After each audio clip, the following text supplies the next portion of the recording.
Good morning everyone. In the previous class we had discussed regarding the evidences for evolution. So in the previous class we had discussed three evidences for evolution. The first one is the paleontological evidence, that is the evidence based upon the fossils. And the second one is the embryological evidence, right? And the third one we had discussed regarding the comparative anatomy and morphological evidences. So in this class we will be discussing the rest of the three evidences. Among them, the first one is the biochemical evidence.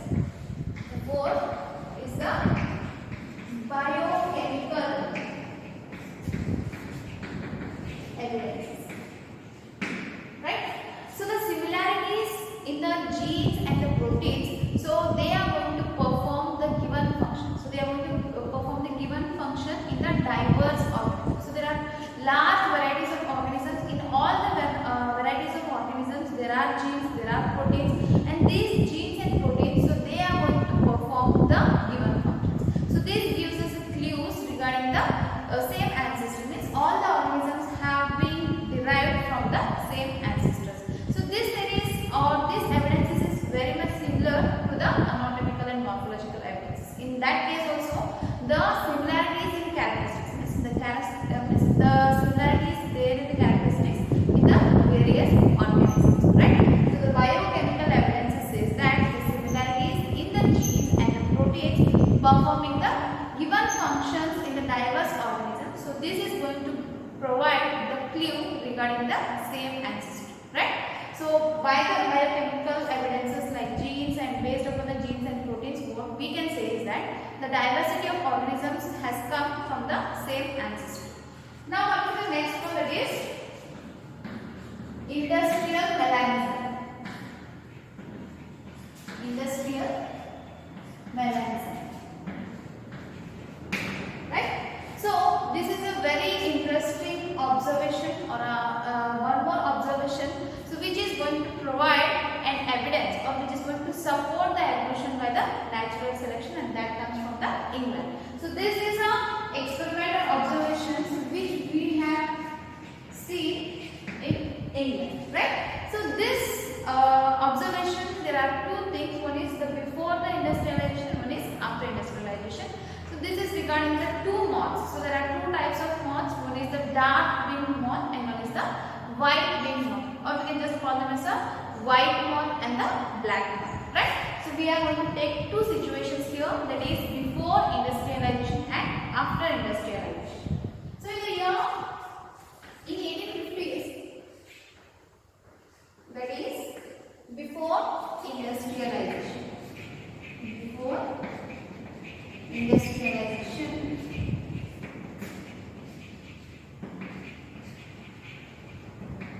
the white moths were born, right?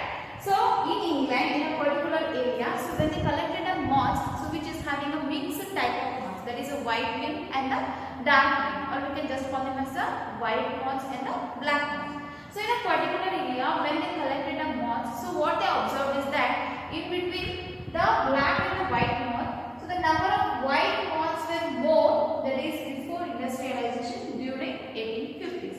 And when the same thing was repeated in the year in 1920s, when the same thing is when the collection of moths was done, that is after industrialization.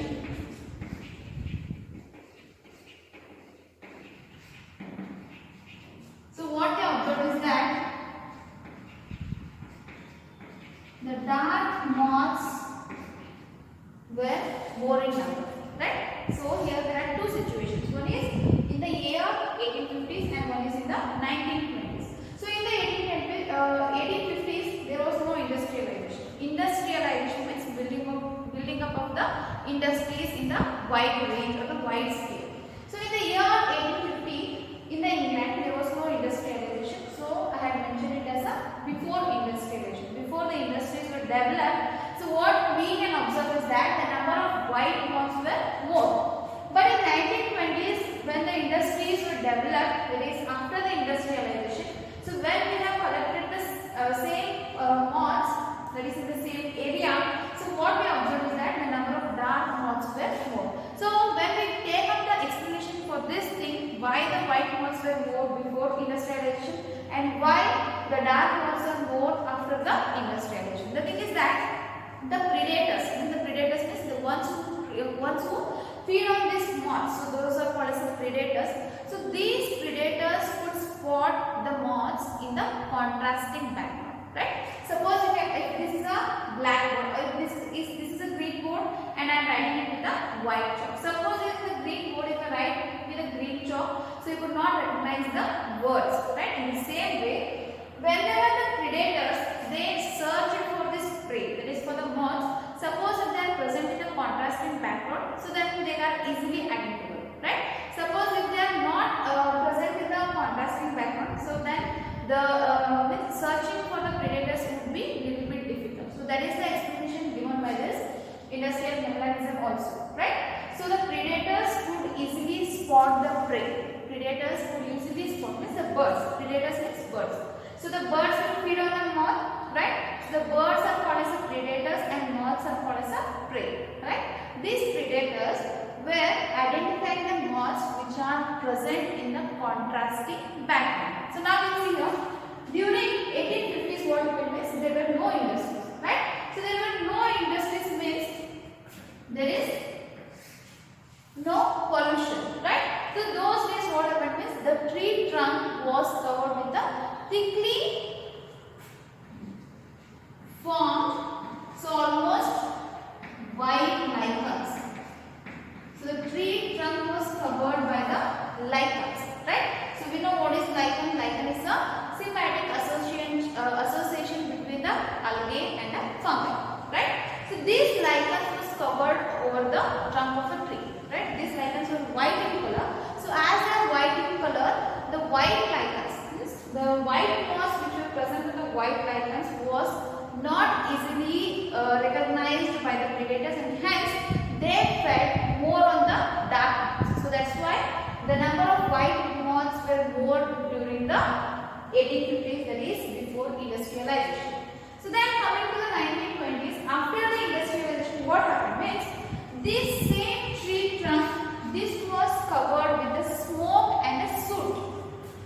So it was covered with the smoke and soot, right? So whenever the smoke or soot has been deposited on the tree trunk, obviously the tree trunk is going to appear dark in color or black in color, right? Again the same thing, the predators was not easily, means these dark moths were not easily identified on the dark background. Hence these birds fed more on the white moths and hence the number of dark moths were increased and the number of white moths were decreased. So this is the explanation why there is a change in the proportion of the white moths and the dark moths, that is before industrialization and after industrialization.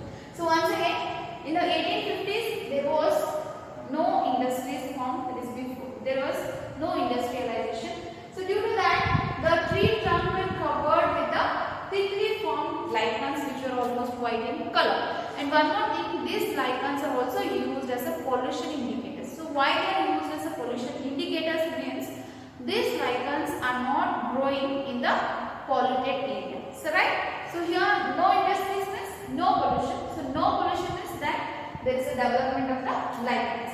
These lichens are white in color.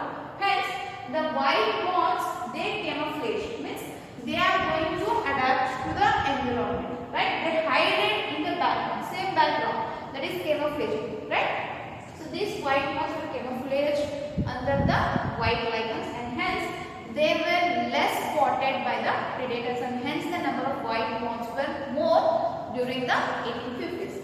But in the year 1820, that is after industrialization, industrialization is nothing but it is a main cause of the pollution. So due to the pollution, what happened is there were no lichens, right? So as there were no lichens, this tree trunk was covered by the smoke and soot that was released by the industries. Now the tree trunk is dark in color, so in the dark background, the dark moths were camouflaged and they were not easily identified by the birds or the predators. Hence the number of dark moths were increased by in the year 1920s, that is after industrialization, right? So this is a mixed mixed population is there. That is the population is having both the black moths and the white moths. Here the ones who are environment, so they are more survived, right? And hence they want to give up the more progeny. So here in the 1850, the white moths were adapted to the environment or the background, hence they will survive more and they gave up more progeny.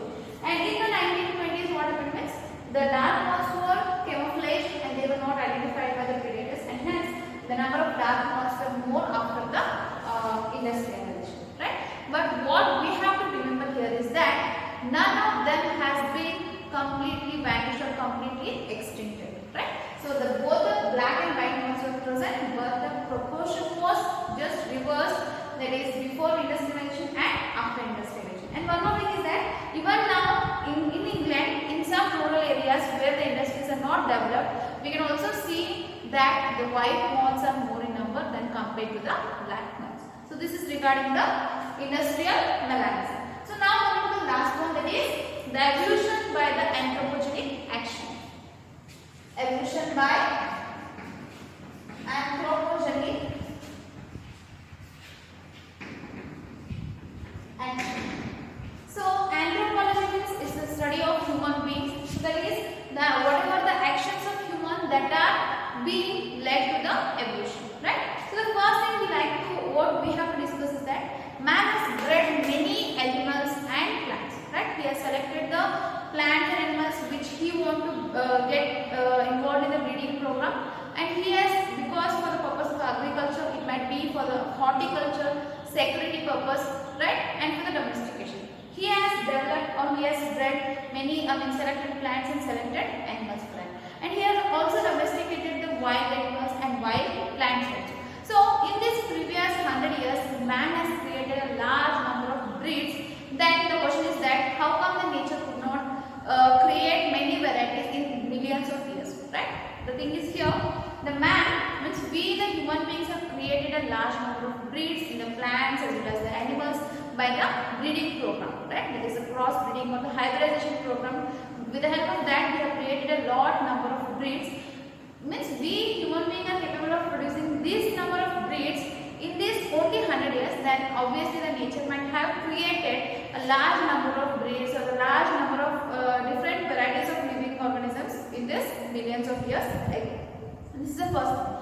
So similarly, we have made use of large number of herbicides and pesticides, which has resulted in, means it has resulted only in selecting the resistant qualities or the resistant herbicides like worms or the resistant pests. So that is within a very short span.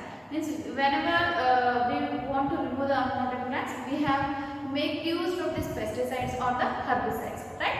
So these pesticides or the herbicides, what they are going to do is they are going to select only the resistant or the most resistant having capacity worms or the plants or the weeds, right?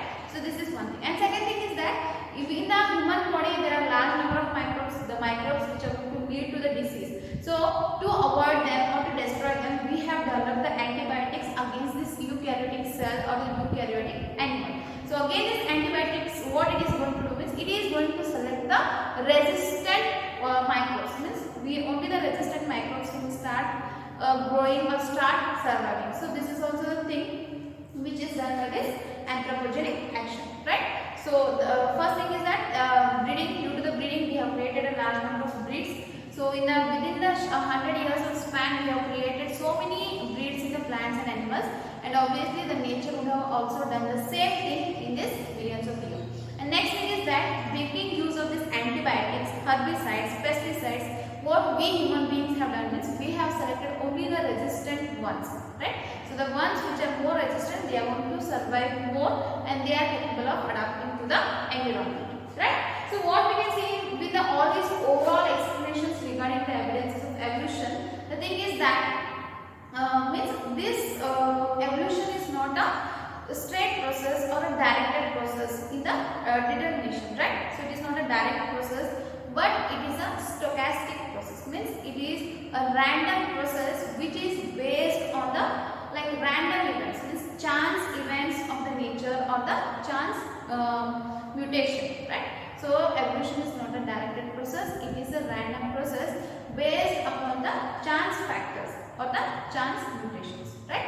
So this is regarding regarding the evidences of evolution. So we have studied 6 evidences of evolution. First thing is the paleontological evidence, embryological evidence, comparative anatomy and morphological evidence, then biochemical evidence, then industrial mechanism and the anthropogenic action.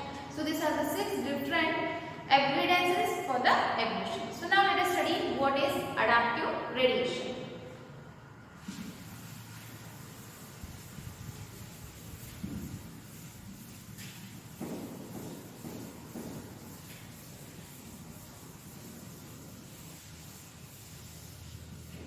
Right. So what is adaptive radiation?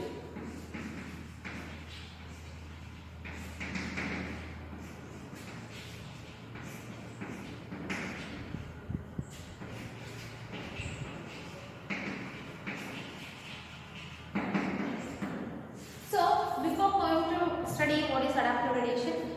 Darwin has also been a part of the sea voyage which was done in the HMS Beagle. So when Darwin has been visited to the places like Galapagos Islands, so he has gone to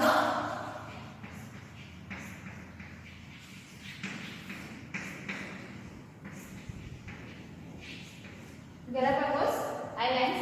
So he has observed the amazing types of creatures. Means there are large varieties of creatures which are present in this Galapagos Islands. But the thing is here, in particular, he has observed a small black birds.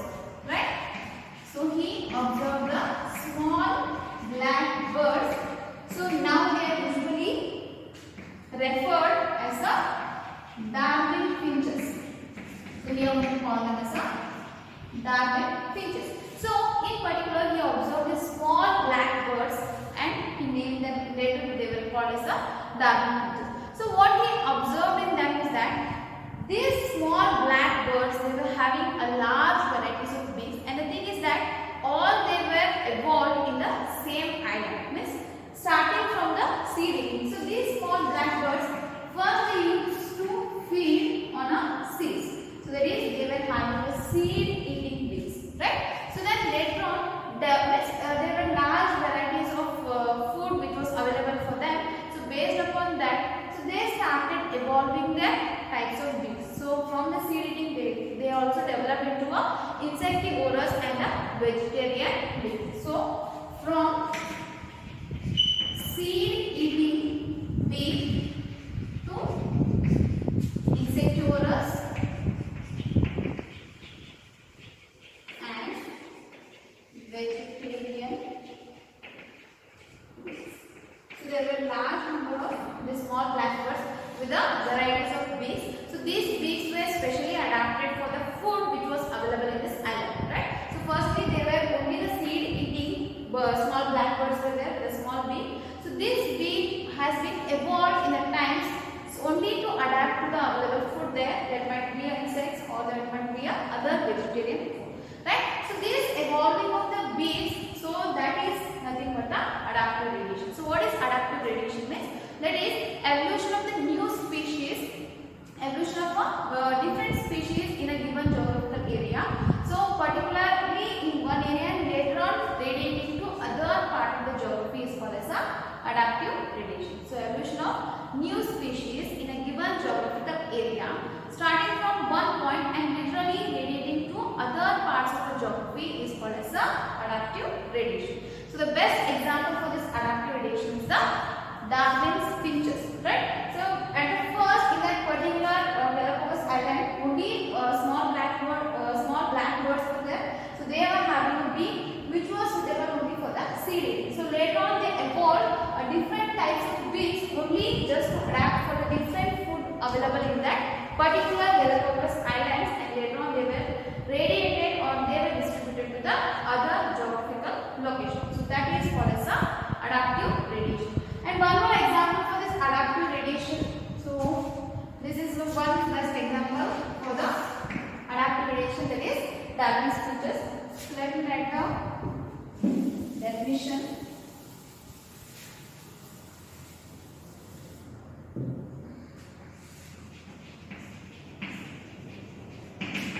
Evolution of different species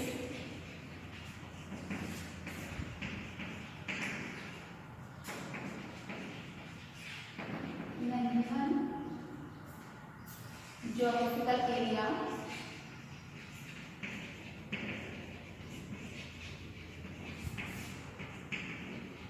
starting from one point and literally radiating to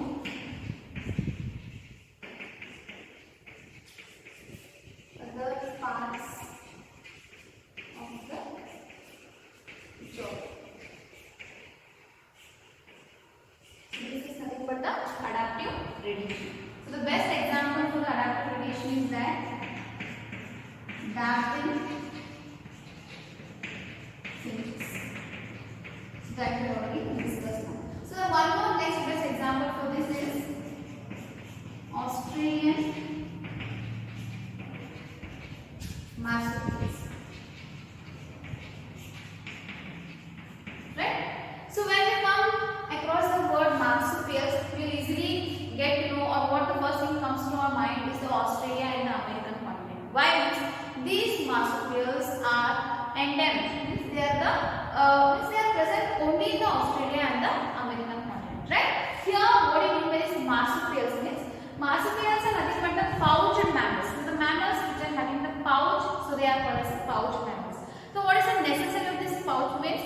The baby which has been delivered by this marsupials, it is not completely developed. So after the birth, so the further care is taken by the mother, keeping in a pouch. So that's why they are also called as pouched mammals, or they are called as the marsupials. So in the Australia, what happened is a large number of different species have evolved from the ancestral stock. Means suddenly the different varieties of this marsupial organisms or animals started evolving from the ancestral stock, right? So that is an example for the adaptive radiation. And one more thing, if the large number of adaptive radiation is taking place at a place, then it is usually called as a convergent evolution. Means if only one species is getting radiated, or the different species is getting means if it is started from a single parent or a single species, then it is called as adaptive radiation. If large number of adaptive radiation is taking place in a particular geographical area, so then it is termed as a convergent evolution. So that's what happened in the Australian marsupials.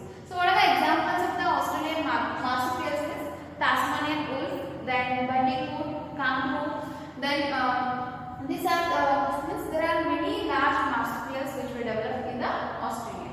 And one more thing, what we can give an example is placenta camels of the Australia.